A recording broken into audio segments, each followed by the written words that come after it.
Second one આપણે શું જોયું? કોલિનર્જિક ડ્રગ્સમાં એન્ટીકોલિનિસ્ટરેઝ. એક છે કોલિનર્જિક એગોનિસ્ટ અને સેકન્ડ વન છે એન્ટીકોલિનિસ્ટરેઝ, કે જેમાં ફર્ધર ટુ ટાઈપ્સ છે. એક રિવર્સિબલ એન્ટીકોલિનિસ્ટરેઝ હોય અને સેકન્ડ વન છે ઇરરિવર્સિબલ એન્ટીકોલિનિસ્ટરેઝ. એન્ટીકોલિનિસ્ટરેઝ છે એ પોતે ઇનડાયરેક્ટલી એક્ટિંગ છે અને એના બે ટાઈપ છે, રિવર્સિબલ અને ઇરરિવર્સિબલ. રિવર્સિબલ એમાં ફર્ધર ટુ ટાઈપ છે. એક છે કાર્બામેટ્સ અને સેકન્ડ વન છે એક્રિડિન. કાર્બામેટ્સના વેરિયસ એક્ઝામ્પલ છે. તો કાર્બામેટ્સ છે ને એમાં તમે સ્ટિગ્મિન યાદ રાખશો એટલે એક્ઝામ્પલ યાદ રહી જાય.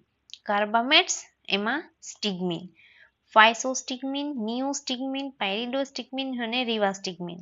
ધેન અધર એક્ઝામ્પલ આવશે એડ્રોફોનિયમ, ડોનેપેઝિલ અને ગેલેન્ટામિન. અને એક્રિડિન છે એમાં એક જ એક્ઝામ્પલ છે ટેક્રિન. ઓકે, આ શું છે? રિવર્સિબલ એન્ટીકોલિનિસ્ટરેઝ. આમાં નિયોસ્ટિગ્મિન, પાયરિડોસ્ટિગ્મિન અને ઇડ્રોફોનિયમ આ ત્રણ એક્ઝામ્પલ છે એ વોટર સોલ્યુબલના એક્ઝામ્પલ છે.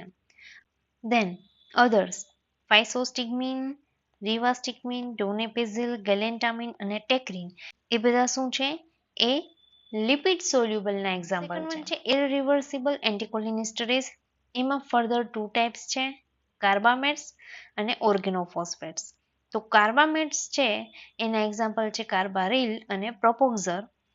ઓર્ગેનોફોસ્ફેટના એક્ઝામ્પલ છે ડાયફ્લોસ, ઇકોથાયોફેટ, મેલાથાયોન અને ડાયઝિનોન.